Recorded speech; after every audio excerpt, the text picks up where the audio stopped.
The first Democratic debate is now just 10 days away, and the two frontrunners, Joe Biden and Bernie Sanders, will face off against each other with 8 other candidates on the second night. In a moment, Senator Sanders joins us live. But first, we have brand new Fox polls showing where the race stands right now. Joe Biden goes into the first round of debates with a big lead. 32% of Democratic primary voters support him, with Bernie Sanders trailing at 13%, and Elizabeth Warren, Pete Buttigieg, and Kamala Harris bunched in third place. This may be the reason for Biden's lead. By almost 3-1, Democrats say steady, reliable leadership is more important than a bold new agenda. I'd rather run against, I think, Biden than anybody. In matchups with President Trump, Biden and Sanders have substantial leads among all registered voters, while the edge for Warren, Buttigieg, and Harris is within the polls' margin of error. We need to begin impeachment proceedings. Despite calls for impeachment on the campaign trail by a margin of more than 2-1, voters say Congress should spend less time investigating the president, not more. But voters have problems with the other end of Pennsylvania Avenue. 54% say the White House should be more cooperative with Congress. Only 11% want less cooperation. And Senator Sanders joins us now from Burlington, Vermont, for a Fox News Sunday sit-down. Senator, welcome back. Thank you very much. We are going to start with a look at the state of the race at this point, and let's take a look at the latest Fox News poll, and this is reflected in other polling as well. You, sir, have dropped sharply from 23% support in March to 13% now. Question, how do you explain it?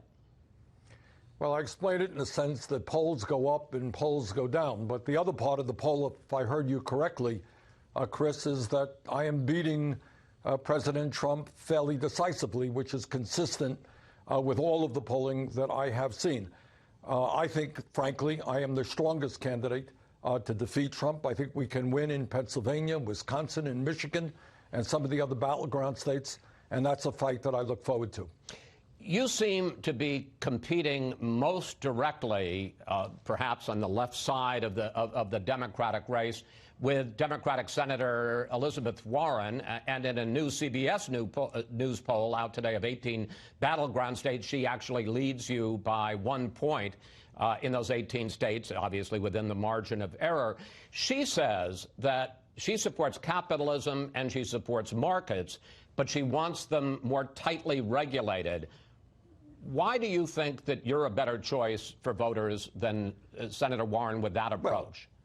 Well, Senator Warren is a friend of mine, and she's a great senator. But let me just give you my perspective. Chris, according to Federal Reserve data, the average worker in America today, despite a huge increase in productivity and technology, is earning exactly the same wages that he or she earned 45 years ago.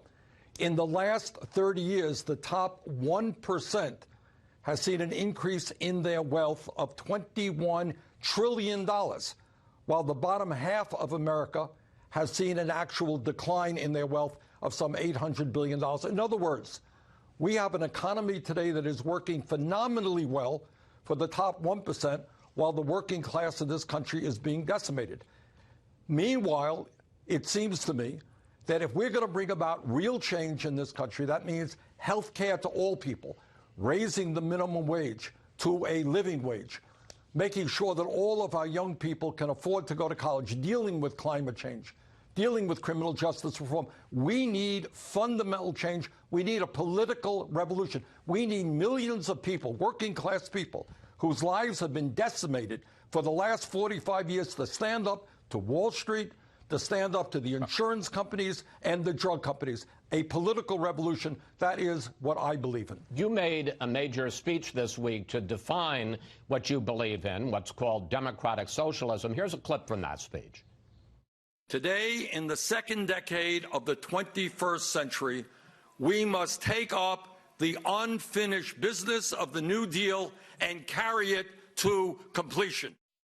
But critics, sir, say that you're defining down democratic socialism to make it more palatable to voters. They say that it isn't just new social programs. You listed some, and we're going to get into them in a moment. it's actually a dramatic change and a transfer of economic power to the people. Is that true? Well, it means to say that we have to break up the large financial institutions on Wall Street who have unbelievable economic power. It means that we have to stand up to the drug companies who are charging us twice as much for the medicine that we need compared to other countries. It means that we have to stand up to the insurance companies and move to a Medicare for all single-payer system.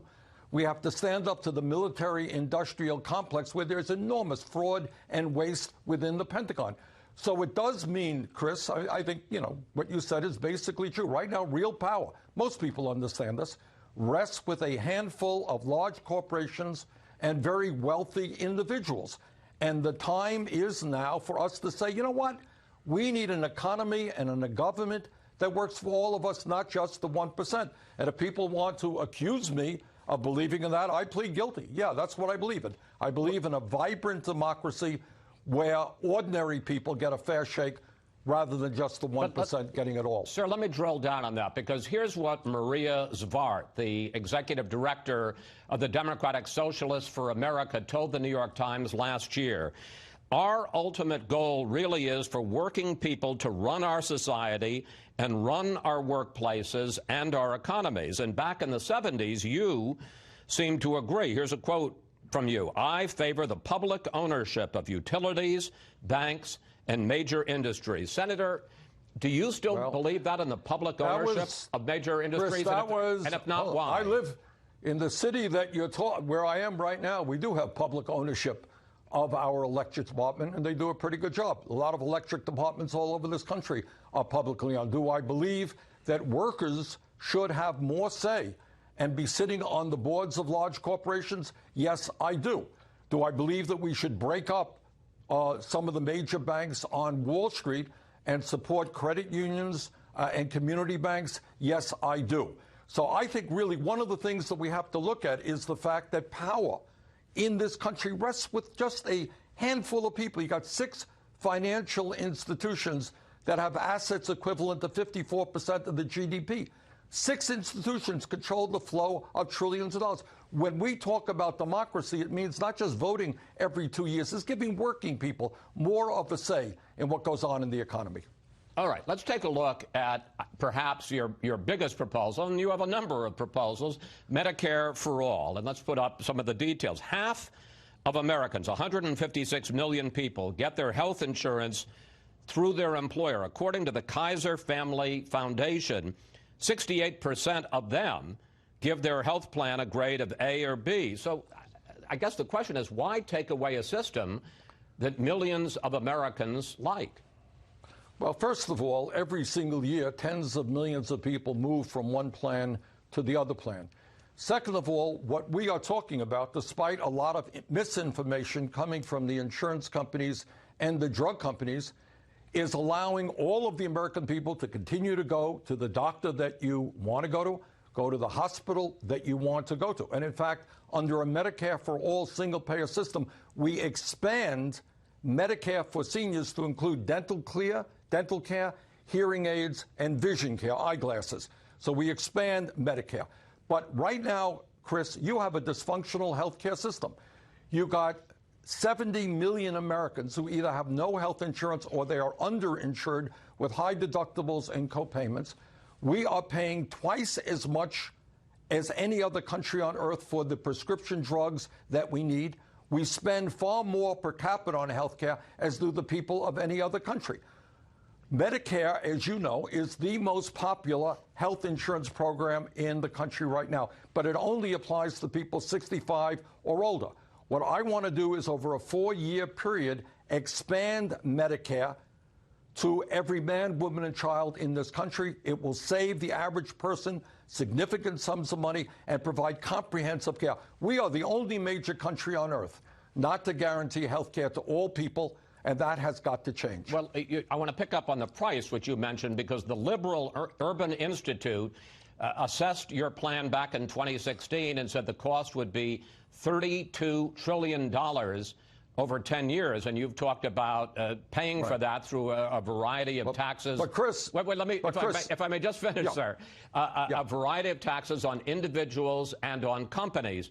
Look, I fully understand, and I can accept the idea that you want to do something for the uninsured or even the underinsured, but isn't it the essence of big government when you say, we know better, and even if you, and there are, as we pointed out, tens of millions of people who like getting their insurance from their employer, you say, no, that's not right. We're going to decide what the plan is, and you're going to do it the way we tell you to. Well, not quite that way. First of all, you use the number 32 trillion, which is roughly probably right. That sounds like a lot of money, but you know what happens if we keep the current system, which is the most wasteful and expensive system in the world, over a 10-year period? There are estimates that the cost will be $50 trillion. So no, the health care costs go up.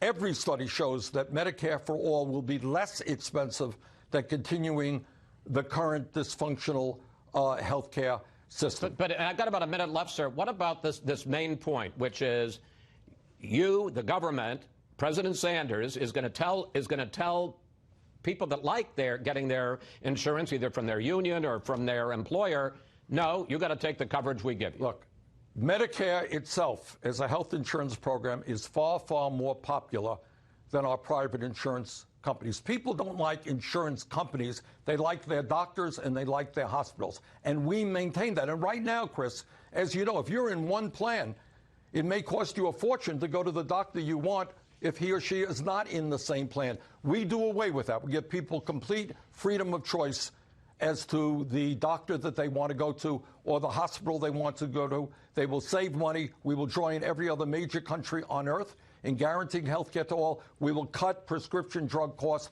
in half. I think that's a pretty good deal.